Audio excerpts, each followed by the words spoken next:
A skier on a chairlift spots a lifeless man floating in Vail's Gore Creek earlier today. Phil Lindeman with Krystal, 93 News. Police in Vail are investigating a dead body that was found in Gore Creek just steps from Lions Head Village this morning. A post on Vail Police website says the body was discovered by a skier who saw it floating in the water while riding the chairlift. The man is between 45 and 55 years old, officials say. His body could not be identified, and he was not wearing ski or snowboard gear. Police found a backpack nearby with a local newspaper from yesterday, January 15th, but no wallet or identification. Vail Mountain closed all lifts out of Lions Head Village for the investigation.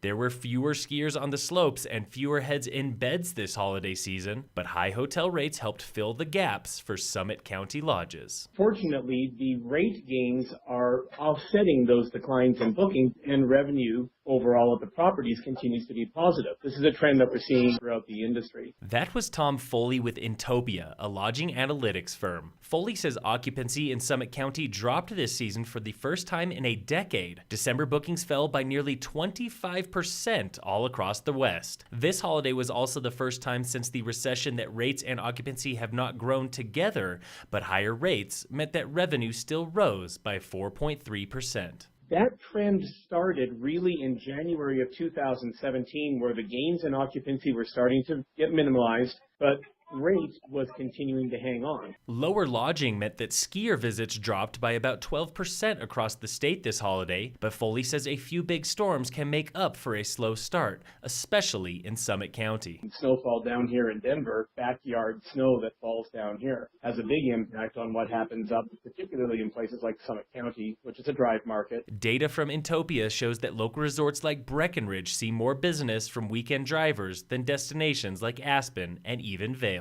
Vail-Summit Orthopedics is partnering with Avalanche Physical Therapy, and Vail-Summit CEO John Polakadroidis says it's a win-win for clients and providers. I want to be able to treat local patients here locally. So I'm trying to fill in the gaps, and this has been on my radar since day one. The orthopedic office and physical therapy clinic already share a space at St. Anthony's Summit Medical Center, and Polakadroidis says the merger won't change any day-to-day operations. And the reality of it is, I think bringing it under one umbrella or bringing it under local management from a corporate national owner, I think it adds a lot of value to the community, it adds a lot of value to Avalanche. Before the merger, Avalanche was owned by Select Medical, a national corporation with 42,000 employees. Polakadroidis hopes a smaller footprint means lower costs and more comprehensive care for clients right here in Summit County. Not only how do we lower costs, but how do we make care more affordable to these local patients and families? And I think that's something that might have been lost with a national entity owning it.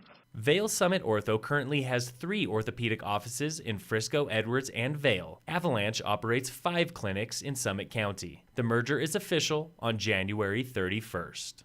Today at 7 p.m., the town of Dillon is reviewing a proposal for Crossroads at Dillon. It's the newest hotel planned for Dillon, but first, it must pass council review. Plans call for a 5-story hotel with indoor parking structure and rooftop restaurant. It is slated for the site of the Conoco gas station on Lake Dillon Drive. Tonight's council meeting is open to the public. The meeting begins at 7 p.m. The hotel review starts soon after. In sports, the Denver Nuggets play the Dallas Mavericks tonight in Denver. Game time is 7 p.m. The Avalanche have the night off. And in local sports, the Summit High boys basketball team is on the court today when they play Vail Mountain School at home. Game time is 6:30. All other teams are off until later this week.